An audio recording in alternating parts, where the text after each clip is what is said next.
Good morning everyone. तो आज हम सभी एक्सरसाइज 5.2 के क्वेश्चन नंबर 8 को सॉल्व करेंगे। क्वेश्चन नंबर 8 हमारा, an AP consist of 50 terms of which third term is 12 and the last term is 106। Find the 29th term. एक AP है जो कि अपने अंदर 50 टर्म्स को कंसिस्ट करता है, यानी टोटल टर्म्स कितने हो गए 50, है ना। तो यानी ए 50 जो है हमारा वो लास्ट टर्म भी होगा। तो A50 की वैल्यू दी गई है 106, जो A3 की वैल्यू है वो हमारे पास 12 दिया हुआ है, और हमसे पूछा है कि 29th टर्म का वैल्यू क्या होगा, यानी A29 will be equal to what. हमें फाइंड करने हैं इसकी वैल्यूज। तो चलिए इसके सॉल्यूशंस को देखते हैं। तो हमारे पास गिवन क्या है, हम वो लिखेंगे पहले।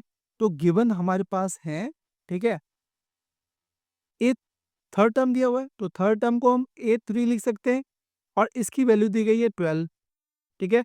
अब इसके बाद लास्ट टर्म दिया हुआ है, और लास्ट टर्म फाइंड करने का तरीका क्या है कि यहाँ पे दिया हुआ टोटल टर्म्स 50 हैं, तो यानी इसके पास जो टर्म्स हैं वो 50 है, तो लास्ट टर्म भी A50 हो जाएगा। और A50 की जो वैल्यू है वो 106 दिया हुआ है, ठीक है।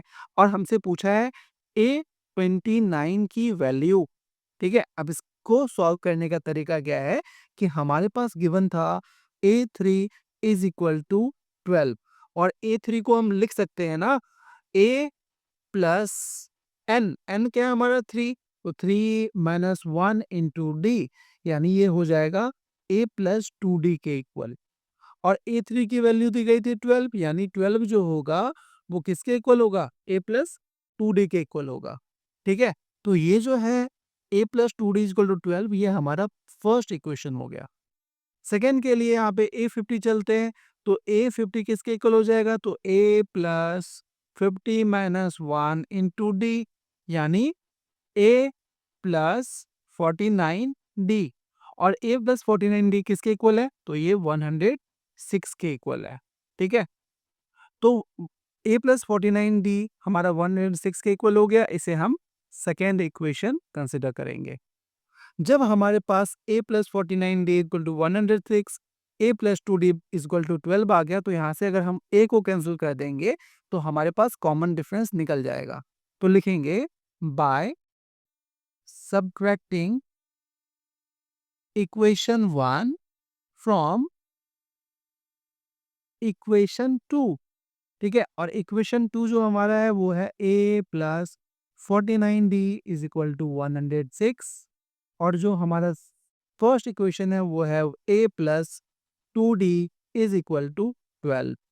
जैसे हम इसे माइनस करेंगे तो A से A कैंसिल हो जाएगा, 49 में से 2 को माइनस करेंगे तो 47 हो जाएंगे, और 106 में से 12 को माइनस करेंगे तो ये 94 हो जाएगा।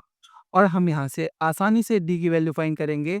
94 राइट साइड में था, ठीक है, 47 और D मल्टीप्लाई थे। जैसे ही 47 को राइट हैंड साइड भेजेंगे ये डिवाइड हो जाएगा, और यहाँ से 47 से हम 94 को 2 टाइम्स में कैंसिल कर सकते हैं, और D की वैल्यू क्या आ गई, 2 आ गई। तो लिखेंगे D इज इक्वल टू 2। हमारे पास D का वैल्यू आ चुका है, ठीक है। जब D 2 के इक्वल है तो इस दोनों इक्वेशंस में किसी भी इक्वेशन पे हम क्या करेंगे, D की वैल्यू को रिप्लेस करेंगे और A की वैल्यू फाइंड कर लेंगे। तो चलिए इक्वेशन 1 पे D की वैल्यू रिप्लेस करके A की वैल्यू फाइंड करने की कोशिश करते हैं। दिया हुआ इक्वेशन हमारा A plus 2D is equal to 12, और D इक्वल टू 2 आया था हमारे पास, तो लिखेंगे A plus 2 into 2 is equal to 12। यहाँ से A प्लस 4 बराबर आ जाएगा 12, ठीक है। तो A की वैल्यू क्या हो जाएगी, 4 प्लस में है, राइट साइड जाते ही माइनस हो जाएगा, तो 12 में से 4 को माइनस करेंगे तो हमारे पास वैल्यू आ जाएगी 8।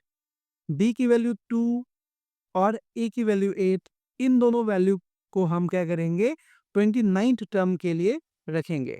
तो A की वैल्यू क्या आई है, 8 आई है, तो A29 का फॉर्मूला क्या हो जाएगा, A plus n minus 1 into D. जहाँ पे A की वैल्यू है 8, हम 8 लिखेंगे। n की वैल्यू हमें नहीं पता, ठीक है।